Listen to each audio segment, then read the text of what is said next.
Hello दोस्तों, आज की वीडियो में आप सभी का स्वागत है। तो दोस्तों, आज की वीडियो में हम त्रिकोणमिति का जो सूत्र है उसको देखने वाले हैं। तो दोस्तों, मैंने साइन, कोज, कोसेक्ट, सेक्ट, टेन और कोट इन सभी को ले लिया और इनके हम देखने वाले हैं कि कौन में किन में कौन सा आता है, आधार, लंब क्या होता है। ठीक है दोस्तों, इसके बारे में पूरी जानकारी लेने वाले हैं। तो उससे पहले हम सबसे पहले समकोण त्रिभुज के बारे में समझते हैं, उसके बाद में मैं आपको पूरा डिटेल से समझाऊंगा।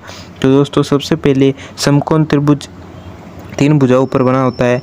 एक जगह 90 डिग्री का कोण दिया होता है जिसको ट्रायंगल भी कहते हैं हमको। ठीक है दोस्तों, तो यहाँ पर आप देख सकते हैं, इसको मैंने तीन नामों से चिन्हित कर लिया है। ठीक है, और ये जो हमारे सेक्ट कोसेक्ट है इनका मान अब इसी के द्वारा मैं आपको बताऊंगा। ठीक है, तो सबसे पहले दोस्तों ये मान लीजिए एक त्रिभुज है जिसको ए बी दिया गया है, बी पर हमने समकोण रखा है। ठीक है, एक तो होता है समकोण और एक होता है थीटा। ठीक है दोस्तों, अब वो क्वेश्चन पर डिपेंड करता है कि थीटा वो कहाँ पर दिया होता है। अब मैं मान लेता हूँ मैंने थीटा है दोस्तों जो सी पर दे देता हूँ।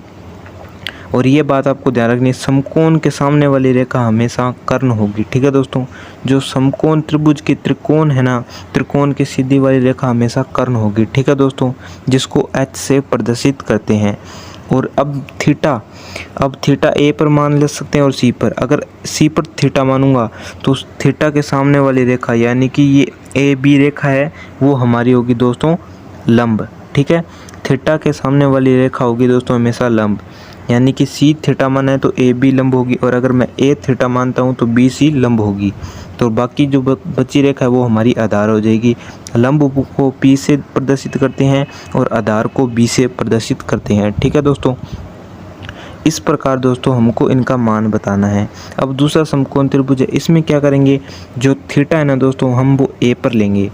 थीटा को ए पर लेंगे तो थीटा के सामने वाली रेखा तो लंब हो जाएगी, कर्ण तो वो रेखा रहेगी सिंपल से जहाँ पर समकोण के सामने वाली संख्या कर्ण और थीटा के सामने वाली संख्या लंब हो जाएगी। ठीक है, और जो हमारी बची संख्या है वो हमारी आधार हो जाएगी, यानी कि ए बी आधार होगी, बी सी लंब होगी और ए सी कर्ण होगी। ठीक है दोस्तों, अब पढ़ते हैं इनके सूत्र की ओर। सूत्र क्या होता है। ठीक है दोस्तों, अब सूत्र में इनके सभी के साइन, कोज, कोसेक्ट, सेक्ट, टेन और कोट इनके मान निकालने हैं।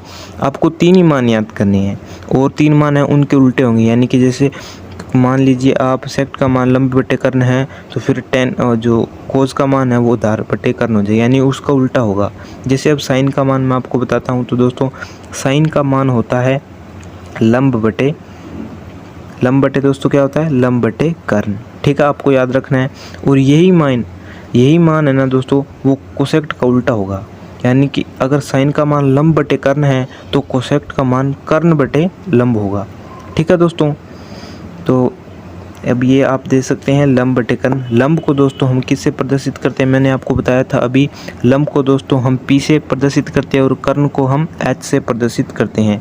यानी कि जो साइन है वो कोसेक्ट का उल्टा है और जो कोसेक्ट है वो साइन का उल्टा है, यानी कि अगर आप साइन का मान रखते हो तो आपको कोसेक्ट का मान याद हो जाएगा। अब कोज दोस्तों, कोज का मान होता है आधार बटे दोस्तों क्या होता है, कर्ण। ठीक है दोस्तों, हमेशा याद रखना है। और जो कोज है वो हमेशा सेक्ट का उल्टा होता है। ठीक है, कोज सेक्ट कोसेक्ट ये आपस में उल्टे होते हैं, यानी कि कोज का मान आधार बटे कर्ण है तो सेक्ट का मान कर्ण बटे आधार होगा। इसी प्रकार दोस्तों अब टेन का मान होता है दोस्तों लंब बटे आधार। ठीक है, तो अब लंब बटे आधार होगा तो फिर कोट का मान आप बताइए दोस्तों क्या होगा। हाँ जी, कोट का मान होगा दोस्तों आधार बटे लंब, यानी कि टेन का उल्टा, यानी कि कोट का उल्टा टेन होगा, टेन का उल्टा कोट होगा। ये आपस में ऊपर नीचे मान होता है। ठीक है दोस्तों, अब आपको तीन ही मान याद रखनी है, साइन, कोज और टेन का, और बाकी कोसेक्ट, सेक्ट और कोट के मान आपको हमेशा याद ही रहेंगे क्योंकि वो उनका अपोजिट होता है। ठीक है दोस्तों, अब देखते हैं दोस्तों एक बार समकोण त्रिभुज में इन ऊपर थोड़ी जानकारी और लेते हैं। तो इसमें कर्ण, आधार, लंब दिया गया है, इस प्रकार आपको इसको याद करना है। मैंने आपको बता दिया है। इसका दोस्तों एक फॉर्मूला भी होता है, वो मैं नेक्स्ट वीडियो में पूरी वीडियो लेकर आऊँगा, जिसको दोस्तों हम कह सकते हैं। अब इसमें मैं आपको एक और बात बताता हूँ, थीटा है वो सी पर है और जो समकोण है वो ए पर है। अगर क्वेश्चन में ये दिया होगा तो चित्र सेम ऐसा बनेगा। ठीक है, अगर थीटा कहीं भी दे सकता है ऑप्शन में दोस्तों, वो क्वेश्चन पर डिपेंड करता है कि थीटा कहाँ दिया जाता है। ठीक है, त्रिकोणमितीय सूत्र है वो मैंने आपको लिखा दिए 6 के 6, ये 6 सूत्र हैं जो आपको मोस्ट इम्पोर्टेंट है। ठीक है, अब देखिए जैसे ये दिया गया हमको क्वेश्चन और ये क्वेश्चन है। इनमें हम देखिए जैसे एल लाल बटे कक्का, इस सूत्र को आप याद करेंगे, 6 अक्षरों का सूत्र है। इसमें आपको पूरा त्रिकोणमिति सूत्र याद आ जाएंगे। जैसे लाल बटे कक्का, एल का मतलब होता है लंब, ए का मतलब होता है आधार और के का मतलब होता है कर्ण। एल बटे के यानी कि लंब बटे कर्ण, साइन का मान है, कोस का मान हो जाएगा, कोसेक्ट का मान उल्टा हो जाएगा, कर्ण बटे लंब, है ना। जैसे लंब बटे कर्ण और कर्ण बटे लंब। फिर कोसेक्ट का मान हो जाएगा, कोस का मान हो जाएगा आधार बटे कर्ण और सेक्ट का मान कर्ण बटे आधार। देखिए इधर पर सेम मान आ रहे हैं, तो ये सूत्र है छोटा सा, इसको याद कर लेना है, लाल बटे कक्का। आपको सभी मान याद हो जाएंगे जो 6 के 6 हैं। ठीक है दोस्तों, मिलेंगे नेक्स्ट वीडियो में नए टॉपिक के साथ।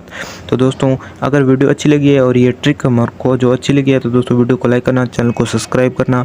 दोस्तों मिलेंगे नेक्स्ट वीडियो में नए टॉपिक के साथ। जय हिंद, वंदे मातरम। अपना ख्याल रखें और दोस्तों पढ़ते रहें, पढ़ाते रहें।